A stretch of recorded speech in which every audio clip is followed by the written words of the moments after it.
Welcome to the FMCG Guys, the podcast that dives into the innovation, strategy, and trends shaping consumer goods and retail in Europe and beyond. Welcome to the FMCG Guys podcast. I'm your host, Daniel Torres. Today live here from our studio in Poblenou, Barcelona. So if you are listening to this podcast as normally we just post audio, this is a good opportunity to see us live. So follow the link in the show notes. And if you're already watching us on YouTube, hello. Today we're going to speak about a very relevant topic, especially in days where growth in FMCG or CPG is not a given, which is incrementality, which is one of the big words or levers brands use when measuring their success on the digital shelf. But the question is, what does incrementality actually mean, and how do you measure it, and is it even attainable? To some, it may be a bit of a myth. So to better understand the concept and how best-in-class brands build up to it, I'm here with Jack Lindberg, who's the head of product and a bit more at Shalion. Hi, Jack. How are you? I'm doing well. Thank you so much for having me. Welcome to Barcelona, by the way. When did you get in? I got in Sunday afternoon. So Okay. So coming from New York, it's a nice overnight flight. yeah, nice. How do you do with these overnight? Like, do you call them red-eye flights, right? Yeah, that's what people normally call them. Yeah. I did make the mistake once of landing on Monday morning and heading right to the office. I wouldn't recommend. That's why you arrived on Sundays. So Yeah. Yeah. So where do you live normally? In New York In City? New York City and Manhattan. Nice. I'm jealous. Maybe we can do a house exchange sometime. Oh, I'm happy to swap with you anytime. That's great. So are you from New York originally? I'm from New Jersey. Okay. Yeah. Just outside of New York? Yeah, or? didn't make it that far. Yeah. Well, I mean, having New York at your footstep, at your doorstep, I'm not surprised you stayed. Yeah, exactly. Yeah. Exactly. So tell us about, as I said, your role is head of product and much more. What does that mean, and a bit about Shalion as well? We recently, by the way, had a colleague of yours, Gael Peñe, from Shalion as well. We'll leave the link on the show notes. We talked about food service aggregators. But yeah, tell us a bit about your role and what Shalion does. Yeah, sure. So I lead product for an initiative we call Commerce Media Intelligence. The goal is we want to link digital shelf to commerce media, and we think there's a lot of fertile ground to push those two things together in a way that helps brands think about the customer experience on a retail platform, not in silos, where digital shelf is one bucket and retail media is the other, and they don't talk to each other. We think there's a lot of ways that they can work together to help with measurement, improve customer outcomes. Gael and I work on the same team, but we manage sort of different pieces of the puzzle. Yeah. What Shalion does is we are a digital shelf and retail media data and intelligence and analytics company. We're headquartered here in Barcelona, hence why I'm here. Exactly. How often do you come? I'm here probably every 6 weeks. Okay, great. Yeah, it's really fun. I've been working on my Spanish. I took it in school, but when I got here, I realized how much I had forgotten. Yeah. And then definitely struggling with Catalan, as You'll all get there. non-Castilians do. Yeah. Well, no, some of them learn. Yeah. It is a bit of a battle, but they get there. So, and Shalion has been around since when? It's a relatively new. Since 2019. 2019, which actually sounds like a long time ago, no? Oh, pre-COVID, yeah, the before times. With everything that's happened. When did you join? I joined about a year ago. Okay, great. And how long have you been working in around CPG? My whole career. So I started agency side, and then I spent a little bit of time in the tech space at Packview. Okay. Moved back to agency side. Yeah. Doing retail media, either as a media buyer in product, running an analytics team, and now at Shalion, I'm taking my retail media expertise and trying to connect that into digital shelf. Great. And when you mentioned digital media, is that the same as retail media? Oh, sorry. By digital media, I mean retail media, but I think we need to think a little bit broader about retail media. Typically means media that I buy from a retailer, but there are other types of media that drive action at a retailer that maybe you don't buy directly from a retailer. Yeah. So maybe like a connected commerce kind of term is what we've heard in the Is industry as the buzzword for that. Yeah. Is that like programmatic or is it something else? It could be programmatic. It could be like digital out of home. It could be in-store display, like a digital display, like Yeah. or it could be something like a third-party coupon or loyalty program, or social that directs to a retailer. There are lots of things. Just thinking out loud here, but it could be interesting to do like an episode about like all the different types of media available to CPGs today. Oh my goodness, there's so many. Right? I think it's very confusing for CPGs because typically, like, a performance media team will own social, but if I drive social to a retailer, is it retail media or is it traditional social? I think you can make a strong argument that it's both at the same time. Yeah. And that's the thing, like, this clearly, they were going towards like a more holistic approach to it, but there's clearly still quite a disconnect, no? Because I think that's kind of what people say, that sometimes, you know, you see a banner in a supermarket and then you go on the website and it's like a completely different story and so on. Right. So that's an interesting one. But let's talk about incrementality. First of all, what does incrementality actually mean? Because it sounds really good. Oh, it's a great buzzword. Every conference I've been to for the last 3 years, incrementality has been the word that everyone has on the tip of their tongues. Well, and which, by the way, is not usual because normally you have one every year, no? Oh yeah, I think But this that one has been quite a constant. This one stuck around a little bit longer. I think because no one knows what it means. So I guess like I served on a panel a few weeks ago in Atlanta where we talked a little bit about incrementality, and I asked the audience in the room, like, go onto your phone right now and go to the dictionary and look up incrementality. And if you do that, you'll find it's not a word because we kind of made it up. Incremental is a word. Incrementality isn't a word. Do you know who the culprit is of that? I have no idea. I wish I was the person who had made up that word, but I didn't. No, that had trademarked the word. That would be an interesting exercise to go back and see like the first references of it. Oh yeah, it wasn't me, I think. So what incrementality means to most people in retail media is basically, how do I identify if my ads caused sales? I think that definition is slightly too narrow. Well, incrementality to me is really about cause and effect. It's, did some cause lead to some effect? Yeah. So you can have incremental effect of anything. So in a CPG context, we typically think about sales as that outcome variable, but you could have anything like household penetration, profit, margin, units shipped, whatever, could be the outcome. And therefore, almost anything could be the input. So how does promotional activity drive total units sold? Yeah. Is an incrementality cause and effect problem, even if we don't typically use incrementality as a word in that way. Yeah, it's basically like, an action that provokes a sale that otherwise wouldn't have happened. Right. In its simplest terms, that's typically how we use it. Okay, and that's very easy to measure, isn't it? Oh, it's a thrill a minute, yeah. Definitely. It's gotten easier. I will preface everything we're about to say about incrementality with some hard caveats. One, there's no such thing as a perfect model. Anything you do to measure incrementality will be better than nothing, but not perfect. Yeah. And if anyone tells you you can perfectly measure incrementality, they're not telling the truth. And two, I'm not a data scientist.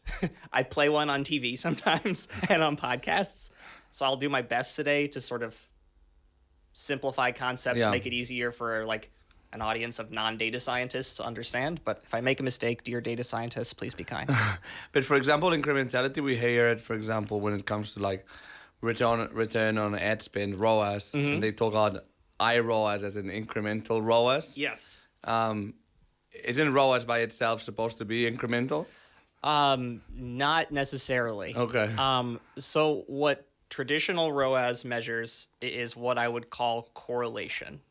So basically, you showed someone an ad, and then they bought something. Yeah, yeah. It doesn't necessarily prove that showing them the ad made them buy the thing, which is what incremental ROAS is trying to show, or iROAS. It's trying to say, well, which of these purchases would or would not have happened anyway if I didn't show this person this ad. Okay. So it's like establishing like a stronger link between one and the other. Right. So instead of just like the ad and the purchase happen in sequence, it's the ad caused the purchase. Okay.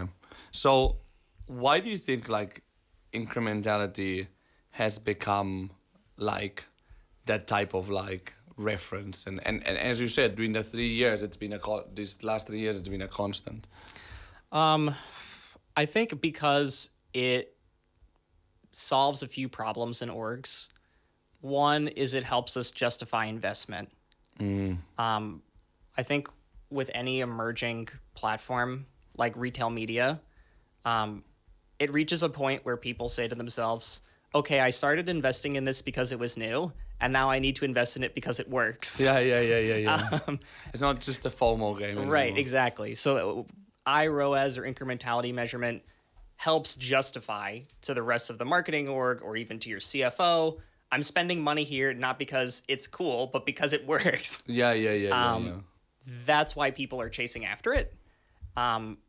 It also helps deal with sort of the cross-channel measurement problem of I want to invest where I can measure. Yeah. Which poses some challenges. We invested in linear TV for a long, long time without perfect incrementality measurement, and that doesn't mean it didn't work. Yeah. So I think we want to be more rigorous about measurement because that helps us say, this is how I know this is working. Yeah.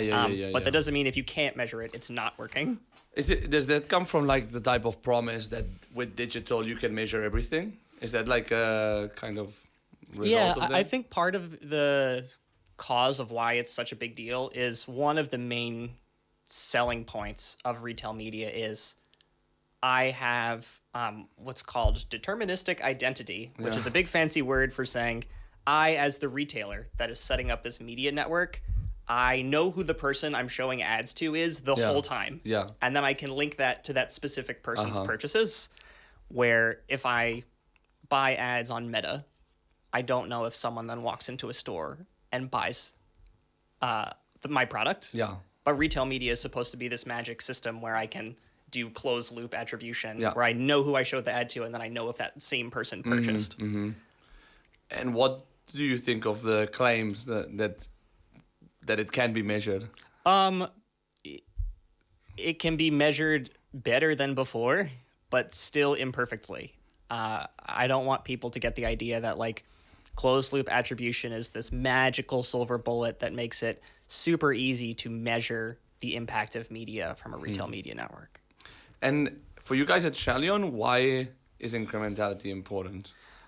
So for us, what we think about is most incrementality measures or ways to conduct incrementality tests or experiments or build that model typically ignore digital shelf. And we think that's a big issue. Yeah. I'll give you like a simple example. Yeah. Or two examples that might help. So let's say you're buying sponsored product ads on a retailer. Almost every retailer has that type of capability. Don't practically all of them have Almost them? all of them. And then it's a difference of like how good the sponsored products are, no? Exactly. So if I'm trying to buy a sponsored product ad and I'm trying to figure out, does this ad yield sales that I wouldn't have gotten otherwise? Yeah. One thing you might want to look at is your ad placement right next to an organic placement of your own product? And the answer would be, if it is, it might not be that incremental because you're already right there on the digital shelf. Yeah. A second example that I think about a lot is, okay, maybe you're advertising a product that's 20 euros. Right next to you is a competitor product that's an exact substitute that's 15 euros. No matter what you do, unless someone's a brand loyalist, they'll say, well, these are exactly the same. I'm going to pick the one that's cheaper. Yeah. Which the medium numbers in itself don't capture that trend. And if you don't look at those things, you might say, well, my media just sucks. But the answer is no, you're right next to a competitor that has the same product at a lower price. Yeah. So how can that happen? Like, what's the context of the digital shelf in general? Can you help me understand what you mean by the question? Yeah, like why is this happening? So I think part of it is the goal of all retailers is to balance on the knife's edge of how do I monetize my retail surface area as much as possible without making the customer experience bad. Yeah, and making them buy. Right. You know? So how do I get them to convert more, but also not be angry at me that I showed them 100 million ads? Yeah. So the organic algorithms of these retailers want to show customers things that they're going to buy. And if something's on coupon or promotion, our algorithms typically say, hey, this is what we think people want. This is a good product and it's on a lower price than normal. We think you should put this at the top of the search. And they also put ads right there too. Yeah. Because that's where we think the valuable real estate is on those retailer platforms, on site at least. And then the brands that pay to be on the top get promised incrementality. Or get promised eyeballs. And whether those eyeballs will be new eyeballs or incremental eyeballs or buy things that they wouldn't have bought otherwise is still yet to be determined. Yeah, because I was listening to the CPG guys, our partner podcast in the US, speaking to the Power to Purchase Institute in the latest episode, and they were talking about how maybe impressions should also be a metric to look into when investing in retail media. Oh, I definitely agree. I think there are some big issues with impressions, though. So one of the things that's super important for incrementality measurement is what's called viewability, which is basically there is a standard set by the MRC, which is the Media Ratings Council. So the guys who decide what each of these metrics mean, like the governing body of, I say impression, what does an impression mean? Okay. Yeah. So they have a standard that's called viewability, which is basically what does it mean for someone to have seen the ad? Not all retailers, actually a large number of them, like more than half, don't abide by MRC standards for viewability. So when they say, I have an impression, you don't know for certain if someone actually saw the ad. Yeah. Which makes it really difficult to do the types of incrementality tests you want to do. So an example of a test might be like an A/B test, where you have one group that you show ad to and one group that you don't. Yeah. If you don't know that you actually served the people in the group that you're supposed to show ads to ads, it's really hard to know if that's a good test or not. Yeah. So if it sounds like I'm complaining, it's because I am slightly. So to the audience, if you are a brand or an agency, go to your retail partners and say, hey, why don't you abide by MRC viewability standards? Because it makes it so difficult to do these tests if you don't know if someone actually saw the ad. Like, how do I know if it had an impact if I don't know if the person actually saw it? But shouldn't it be quite black or white, or is it like they could be scrolling down and just skip it? Right. So part or of is it even more like? So part of viewability is how much of the ad do you have to see? Yeah. Like if I just see a tiny piece at the top, does it count? And for how long? Like if I scroll through it really, really fast, that doesn't count. Got it. Yeah. And MRC, it sets like a certain standard. They have a definition, the time that you're like actually not scrolling past that. Okay. It's incredible that they can even measure that. It fascinates me. It's very cool. It's hard for retailers to set up, but it causes really big issues for cross-retailer measurement if one retailer defines an impression by MRC standards and one retailer doesn't. I can't compare them, or at least not easily. Yeah. Is it like the small ones that don't abide by it, or is it actually the large ones that don't? Most of the large ones are getting better, but not all of them are accredited. The accreditation process, I'm not an expert, is actually a third-party audit of how you calculate those fields. Got it. Which not all retailers are willing to do or haven't done yet, but I would highly recommend it. So it's some big ones, and then a lot of the small ones don't have this set up. Interesting. So you're working like with FMCG slash CPG brands around incrementality and basically linking like their presence in retail media with the digital shelf presence. No, basically, what are they doing right now around getting more sales through advertising online? Oh yeah. Okay. So there are sort of a few ways we could answer this question. We could start with sort of what are FMCG and CPG brands doing to do measurement at all? Like, what are the options? And then we can talk about methods. Yeah. So if I were to try to measure incrementality, what are some ways I could do that? Yeah, sounds good. So let's start with the sort of how might you approach, I need to do measurement, who does it? As is a good question to start with. Yeah, because while there's no like, and I think it will take a while there's no like common framework among retailers, like no standardization. Right. It seems like the brands actually have to develop their own measuring capabilities across different channels, no? So that's one of the best ways to do it is as a brand, I build out my own in-house analytics team to do that type of work. Typically, these are the bigger, more mature brands.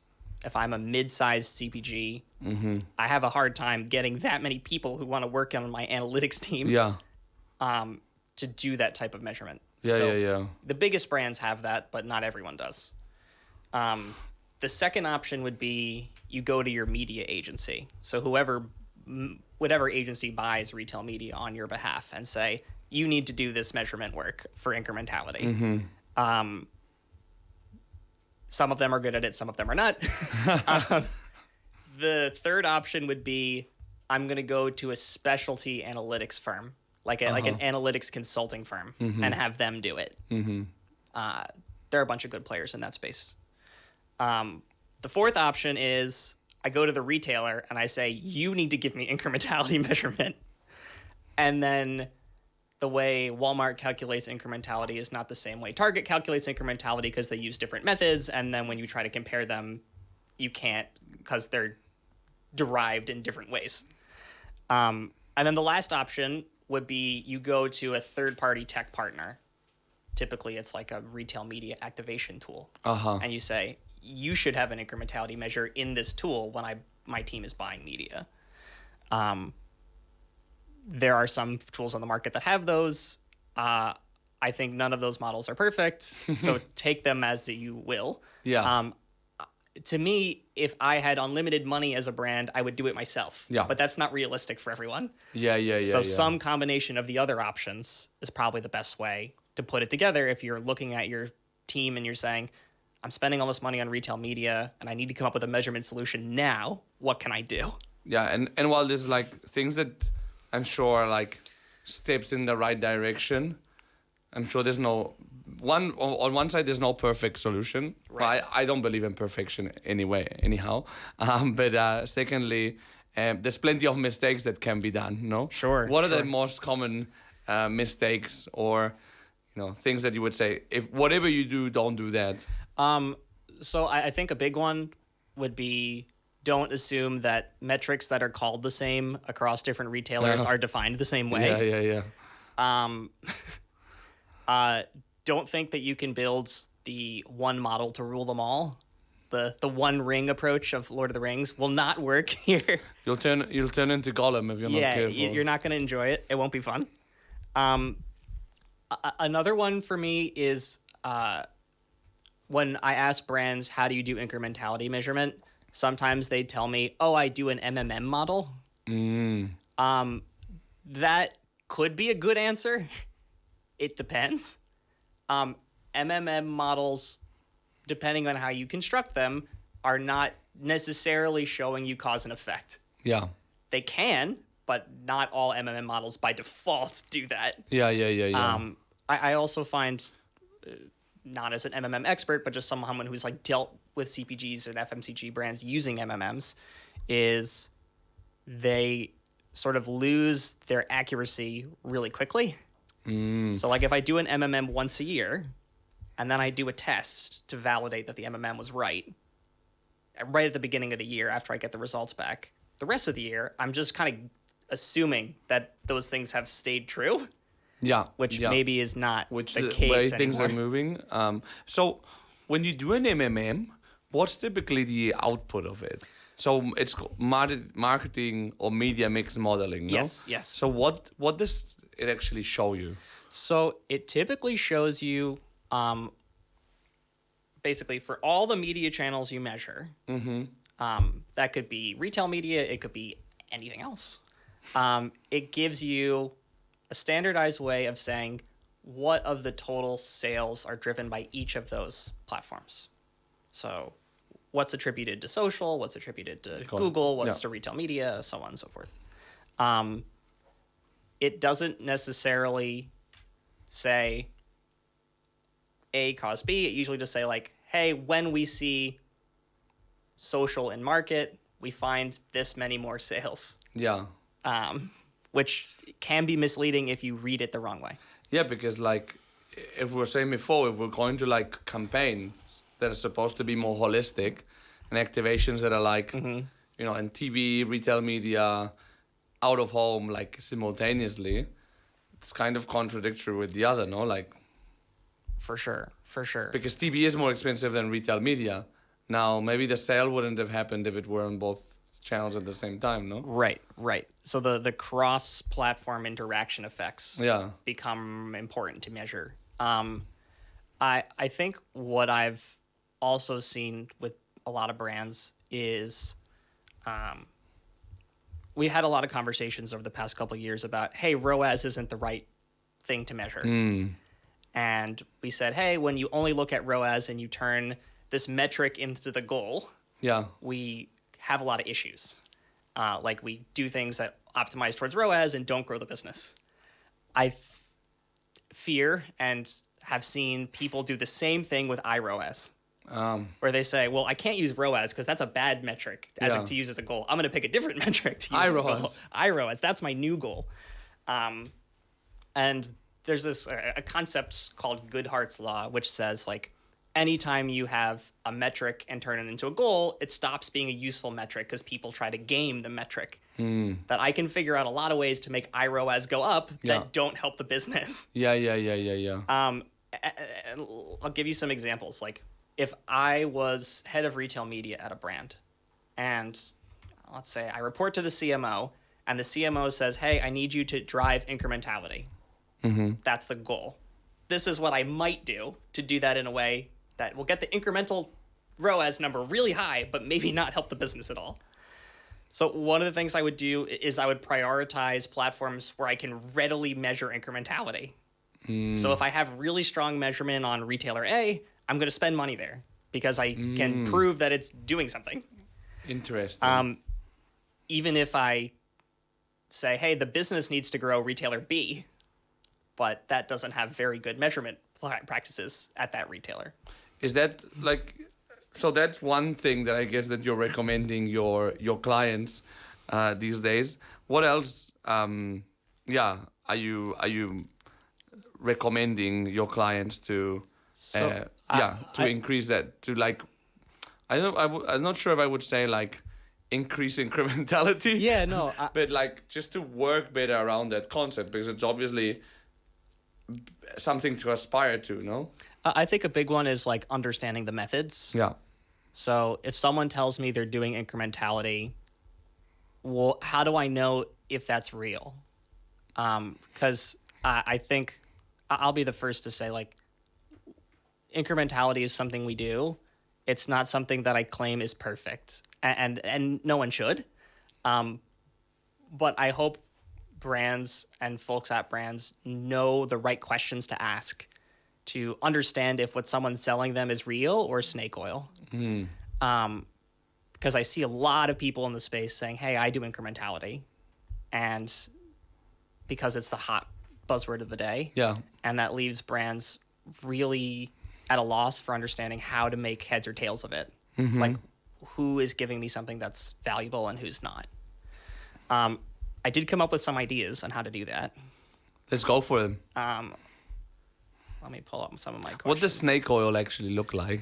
I don't know. I have never seen real snake oil, and that's probably the point. No, but when it comes to incrementality.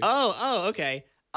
So what are like the typical red flags? So red flags would be something like they don't tell you how the model works.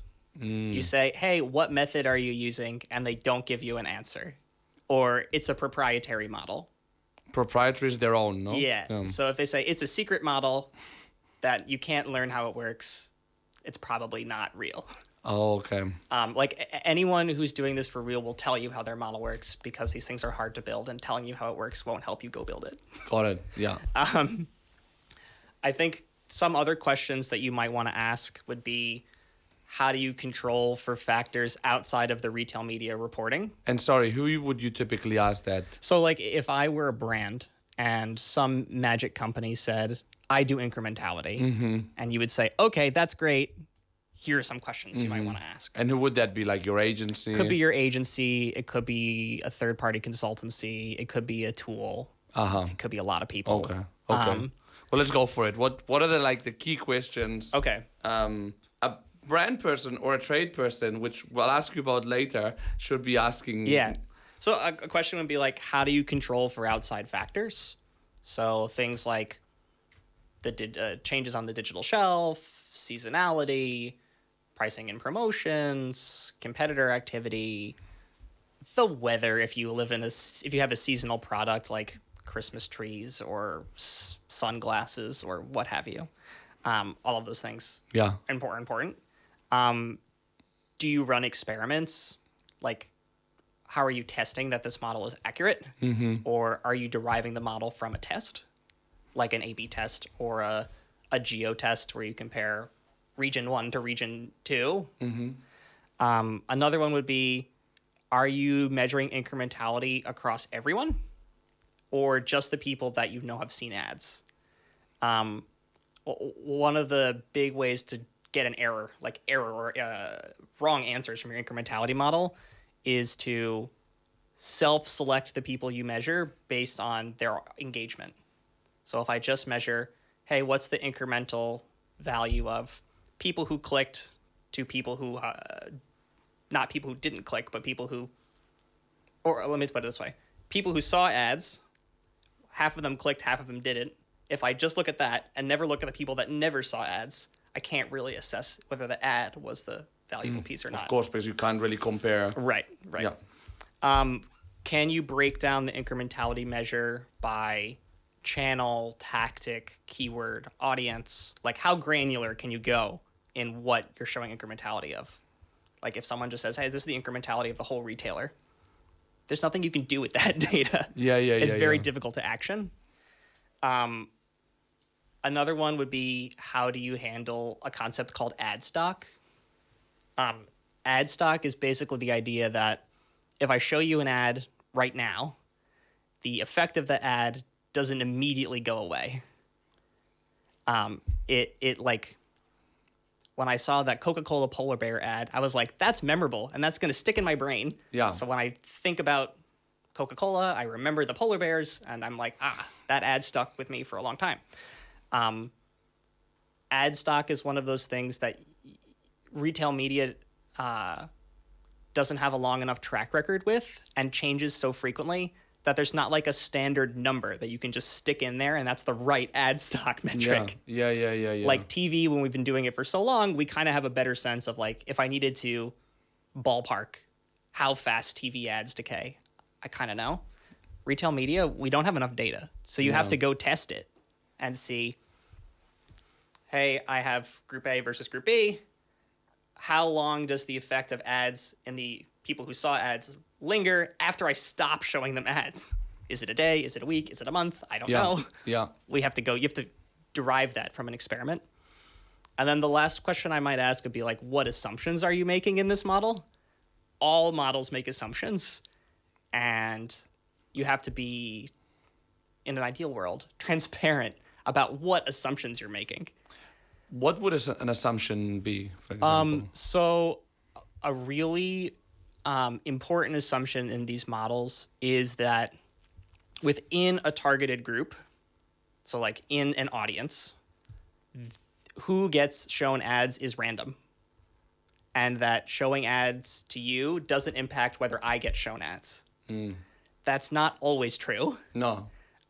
If I did something that was like past purchaser retargeting, I will never show that ad to someone who's never purchased. Yeah. And makes it very difficult to say, well, it's actually predicated on your behavior, whether you see this ad or not. Then it's very easy to be incremental, no? Right. Because you're targeting a loyal customer. Right, exactly.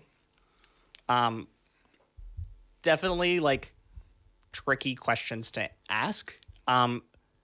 For brands, I think if you push your partners to answer those questions, you might find cracks in the armor. Yeah. But that's where I'd start and see what people say. And then, like, when you're measuring incrementality success, is there like a common framework for that? How do you do it then? So I don't think there's a universal framework of like, this is what you should do. The best advice I have would be, don't make iROAS or incrementality the only thing you care about. It's probably best used together with some other metrics that might be important. So if I'm a FMCG brand, maybe what I care about is category penetration or household penetration or share of wallet or category lift. I don't know. There are tons of things that are important to how am I sure I'm actually growing the business rather than just, am I spending this media dollar well? There are plenty of things that maybe will be rather low in an incrementality model, but maybe will help you maintain market share, for example. So like I buy a ton of ads on my own branded search terms. Sometimes that's incremental, sometimes that's not. Depends on who you are. But that probably helps me defend my market share. And maybe incremental ROAS isn't the right measuring stick to use for that ad spend. Yeah. It's interesting, no? And I think we're going into a territory where, again, these things are becoming like more holistic and ingrained in the general commercial strategy of a company. And I have a question, which is that I feel like retail media is shifting from e-commerce teams and trade teams to very quickly to marketing teams. They have a bigger budget, and I'm seeing like very proactively the retail media networks really like going after marketing leaders in CPGs. Are you seeing the same? Oh, for sure. I think if I ran a retail media network, I would look at a brand and see they have different pockets of money. Yeah. And the biggest pocket of money is the brand dollar. Yeah. And how do I get access to that? And how do I say, not just the trade marketer or the sales team should be spending money with me, but the brand team should spend money with me also. I think that's a major shift, because I think that, I mean, for the time we've been working, which in my case is 11 years, in your case is like 7 years or 6 years or something like that. I think that the attention and the way that companies were growing was really through their commercial teams, be it with the surge of e-com, with the development of trade marketing and category management, and marketing was just that constant, no? But I don't think there was that much attention on it.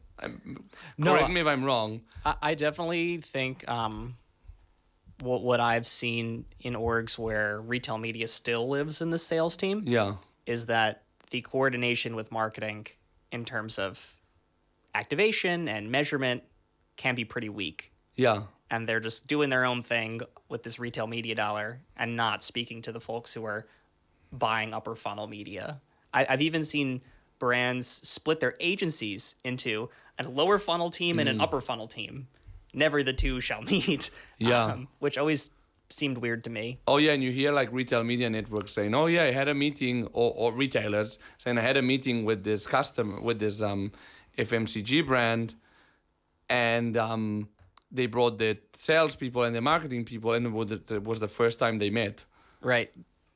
Which is crazy to me. I guess that little by little, well, we are seeing like more like, I think there's different models of doing it, but like some people that are doing like omni-channel, which is kind of putting everything together, no? Yeah, I think also we've seen sales leaders at orgs and CMOs think more holistically about customer journeys. Yeah. And realize that the customer hopefully has interacted with your brand before they wander onto the retailer site. And building those cohesive brand experiences makes you easier to shop. Yeah, yeah. And easier to tell your story to prospective customers. That if you don't have the right hand talking to the left, which I did it backwards, right hand talking to the left, gets difficult to do. Yeah, totally. But that's the thing, like if you're going to buy something, if the difference is of $1 or even $2, you'll probably go for the brand. Depending on the category as well. Right. But you'll go for the brand no? I think so. I also think the value of brand is one of the things that like most incrementality measurements solutions and techniques do really poorly. Let me give you an example, right? So one of the things you can do is what's called a synthetic control. So when you run a normal experiment, you have a testing control. A lot of the times it's super impractical to set up a testing control group. Yeah. Because, for example, most retailers don't let you target search in a way where you can set up a test and control. Okay, great. You can't do it. So then what you're left is what's called observational techniques. So I look at what happened in the world, and then I use some statistical methods to figure out what was the cause and effect. And one of those ways is what's called a synthetic control, which is I look at the people who saw ads, and then I rummage around probably in this retailer's customer insights or data clean room platform, and I find very similar people who didn't see the ads and compare them. Okay. Right? So I just like find the control group in the wild and look at that in comparison to with the people who did see the ads. Nowhere in that retailer's platform do you have a measure of brand equity, which was like when people say soda, what brand pops into your head? That doesn't exist in that retailer's platform. Yeah. So if you try to do this type of modeling, you miss that when I think of soda, there are only 3 companies that pop into my brain. Yeah. Well, I guess that's something that, along with what you were saying before, something that can be that has to be developed internally, and then you kind of have to cross-factor that element into it, no? Right. Yeah. Because, of course, if you're like a new brand that nobody knows, but you're doing a very aggressive campaign in the store and investing a lot on trade spend, then you can kind of prove that like that it's pretty easy to measure, but like... but that's not the case of most... Well, for like a CPG brand that are marketing geniuses, like let's say Tide from P&G. Yeah. Tide ran that Super Bowl ad a few years ago that was every time you see someone wearing clean clothes, it's a Tide ad. And I was like, oh, so now every time I think about someone wearing clean clothes, Tide pops into my head, which means my brand recall is so strong. Yeah. Like when I think about shopping this category, Tide is what pops into my head. If there are ads or not, I don't care. Yeah. Well, it's these type of brands that are able to, even if they have a lot of competition, like in detergent, super competitive. It's they are able to have like a clear differentiator. Right. No? So I think like one of the trickiest things for these types of models to measure is value of brand. And I don't want people to take away from this. Don't invest in brand because you can't measure its incrementality. No, I think that's wrong. No, it's like something that's kind of the backbone of a lot of things. I wanted to ask you as well, you talked about modeling, and I know that's something that you've done with your clients. I wanted to ask you if you could give me an example of that. Oh, yeah, for sure. So we did some work for retail media incrementality for a pet food brand in the Spain market, looking at identifying which keywords on a retailer's site drove the most incremental sales. So I have an unlimited number of keywords. Where should I spend the money, right? Which you would say pet food or dog. So it got really interesting. There were some what I would describe as category keywords that describe the category broadly. They're not anyone's brand name, that were super incremental because they had a product that fit that description really well. Mm-hmm. There were some category keywords that were very, very bad because their competitors had offers that were way better. They were more competitively priced. They met the value prop of the search that the person was looking for a lot more. Mm-hmm. So I think we normally say like, oh, if I'm bidding on a category term, that has to be incremental. And if you don't have a product that like fills that customer's need, spending money there doesn't yield more sales. Yeah. And overall, we found something like 15% of the sales the retailer reported from ads were actually incremental. So a lot less than what you were getting. That doesn't mean that those ads didn't serve another purpose, but for incrementality purposes, it wasn't as strong as you would have hoped. Yeah. We also then measured incremental share of voice.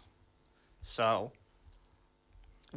share of voice means exactly? Share of voice can be defined a lot of ways, but the best way to think about it for me is like we go into a physical store and you have a planogram, mm-hmm. which is like how are things laid out on the shelf. The share of voice metric is basically calculating share of shelf. Got it. On a digital shelf rather than a physical one. Yeah.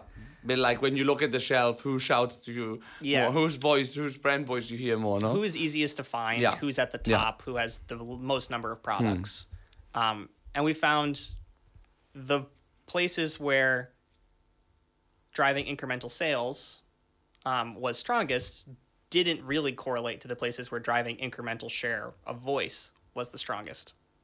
So you could pay to become visible and be easily found on the shelf in places that didn't necessarily relate to where you were going to get extra sales. Oh, interesting. So maybe if your goal is, hey, I want people to find my brand more and learn about my product, you might invest in one way. And if you wanted to drive sales, you might invest in another. Interesting. And what was like the bottom line conclusion of the whole thing? Bottom line conclusion was we tried to help them adjust their investment strategy to say, hey, like these two goals right now don't lead to the same execution. Yeah. What do you want to do? Yeah. So I guess it's been in like knowing that the facts, it's then being intentional with your investment, no? Right. Yeah. Right. So moving forward, like it's a couple of questions, but I'll ask you in one, but I think it makes sense. Okay. Which is, what KPIs would you recommend brands look at moving forward? And what should like incrementality look like and how to blend it in the high level brand strategy? Okay. So I think incrementality is a tool in your toolbox. Yeah. It's, that being said, you wouldn't build a house using only a hammer. So I think it's part of the puzzle. I think the other KPIs you'd want to look at are things that are measuring growth of the business and health of the business. So a growth metric would be like market share, category share. Health of the business would be things like margin, brand recall, profitability, items that, I could drive a ton of incremental sales, but if I lose money in all of those sales, it doesn't matter. So I would want brands to think about sort of a holistic framework for how to piece those things together. One of the metrics that I find is really valuable is what I would call like a blended customer acquisition cost.